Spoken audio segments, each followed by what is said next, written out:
Hello friends, எல்லாரும் எப்படி இருக்கீங்க? இன்றைக்கி நம்ம வீடியோவில் ரொம்பவே சிம்பிளான மெத்தடில் நல்ல டேஸ்டியான ஒரு ஸ்நாக் ரெசிபி தான் பார்க்க போகிறோம்.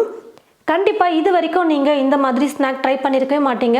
வீடியோ ஃபுல்லாக பார்த்துட்டு உடனே போய் செய்யக்கூடிய அளவுக்கு ரொம்ப ஈஸியாகவும் நல்லா டேஸ்டியாக சாப்பிடக்கூடிய அளவுக்கு சூப்பரான ஒரு ரெசிபியாகவும் இருக்கும். ஒரு பாத்திரம் எடுத்துக்கிட்டு அந்த பாத்திரத்தில் 1 கப் அளவுக்கு மைதா மாவு சேர்த்துக்கிறேன். நான் எடுத்துருக்கிற கப்போட சைஸ் வந்து பார்த்தீங்கன்னா 250 மில்லி கப். தேவையான அளவு உப்பு சேர்த்துக்கிறேன். கூடவே சீஸ் ஸ்லைஸ் வந்துருக்கு பார்த்தீங்களா, கடையில் வந்து விற்பாங்க. நார்மலாக மளிகை கடையில் கூட இப்போல்லாம் விற்கிறாங்க சீஸ் ஸ்லைசஸ். வந்து ஒரு பேக்கெட்டில் வந்து பார்த்தீங்கன்னா 10 ஸ்லைசஸ் இருக்கும். நான் வந்து இப்போது எடுத்துருக்கிற மாவுக்கு 2 சீஸ் ஸ்லைஸ் வந்து சேர்த்துக்க போகிறேன். ஃப்ரிட்ஜில் வச்சுருந்தீங்கன்னா 1 மணி நேரம் 2 மணி நேரத்துக்கு முன்னாடியே இந்த ஸ்லைசஸ் எடுத்து வெளியில் வச்சுடுங்க.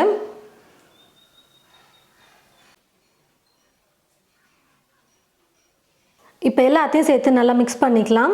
சீஸ் வந்து நல்லா மெல்ட் ஆகி இருந்ததுன்னா ஈஸியாக இருக்கும் மாவோட சேர்த்து மிக்ஸ் பண்ணுறதுக்கு. சீஸோடு சேர்த்து மாவை நல்லா மிக்ஸ் பண்ணதுக்கப்புறமா தண்ணி கொஞ்சம் கொஞ்சமாக சேர்த்து நல்லா கெட்டியான பதத்துக்கு மாவை வந்து பிசைஞ்சிக்கணும். மாவை ஓரளவுக்கு இந்த மாதிரி பிசைஞ்சதுக்கப்புறமா ஒரு 2 டீஸ்பூன் அளவுக்கு எண்ணெயை சேர்த்துட்டு நல்லா பிசைஞ்சிக்கிறேன். எண்ணெய்க்கு பதிலாக நீங்கள் நெய் வெண்ணெய் கூட சேர்த்துக்கலாம். தண்ணியை கொஞ்சம் கொஞ்சமாக சேர்த்து மாவு வந்து பார்த்திங்கன்னா நல்லா பிசைஞ்சு எடுத்துக்கிட்டேன். பிசைஞ்சு வச்சுருக்கிற மாவை வந்து கொஞ்சம் சின்ன சின்ன உருண்டைகளாக பண்ணி எடுத்துக்கிட்டு நம்ம நல்லா ஃபுல்லாக தேய்ச்சி எடுத்துக்கலாம். சப்பாத்தி மாதிரி ஒட்டாமல் இருக்கிறதுக்கு கொஞ்சமாக மாவு போட்டு நான் வந்து தேய்ச்சிக்கிறேன்.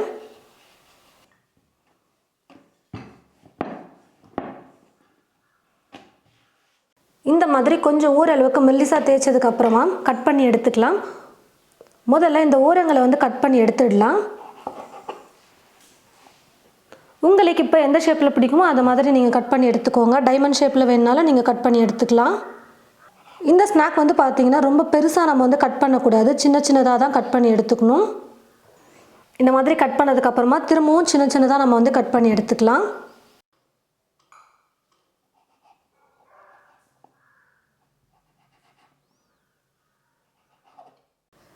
இந்த மாதிரி சின்ன சின்னதாக கட் பண்ணி ஒரு பிளேட்டில் எடுத்து வச்சுக்கிட்டோம்னா எண்ணெயில் ஃப்ரை பண்ணுறதுக்கு ரொம்ப ஈஸியாக இருக்கும்.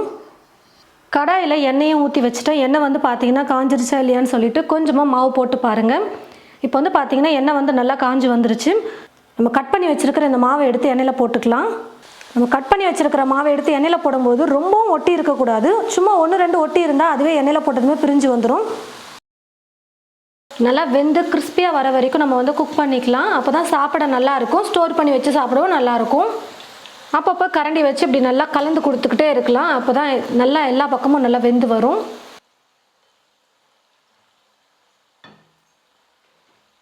நல்லா வெந்து பார்த்தீங்கன்னா இப்போ லைட்டாக கலர் மாறி வந்துருச்சு.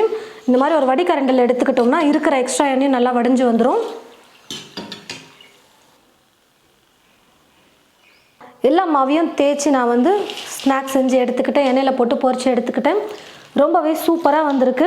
நீங்கள் வந்து பார்த்தீங்கன்னா இந்த ஸ்நாக்கை இப்படியே சாப்பிடலாம். அதாவது குட்டீஸ்க்கெல்லாம் கொடுக்கணும்னு நினச்சிங்கன்னா இப்படியே நீங்கள் வந்து கொடுத்துக்கலாம், காரம் இல்லாமல். ஒருவேளை கொஞ்சம் ஸ்பைஸியாக சாப்பிட பிடிக்கும் அப்படின்னு நினச்சிங்கன்னா மேலே கொஞ்சம் மிளகாய்த்தூள் போட்டு நல்லா மிக்ஸ் பண்ணி எடுத்து ஒரு பாக்ஸில் ஸ்டோர் பண்ணி வச்சுக்கோங்க. நான் வந்து 250 மில்லி கப்பில் 1 கப் அளவுக்கு மாவு தான் எடுத்தேன். அதுக்கே வந்து பார்த்தீங்கன்னா இவ்வளோ ஸ்நாக் வந்திருக்கு. இன்னும் எக்ஸ்ட்ரா மாவு சேர்த்து செய்யும்போது நீங்கள் ஸ்டோர் பண்ணி வச்சு சாப்பிட்ற அளவுக்கு ஸ்நாக்ஸ் செய்ய முடியும். செஞ்சு ஒரு பாக்ஸில் போட்டு வச்சுக்கிட்டிங்கன்னா நமத்து போகாமல் இருக்கும். வீட்டில் இருக்கிறவங்க கேட்கும் போதெல்லாம் ஸ்நாக் வந்து எடுத்து கொடுக்கலாம். இந்த ஸ்நாக்கோட முக்கியமான ஸ்பெஷலே வந்து பார்த்திங்கன்னா நம்ம சீஸ் போட்டு செஞ்சுருக்கிறது தான். ரொம்பவே சூப்பராக இருக்கும்.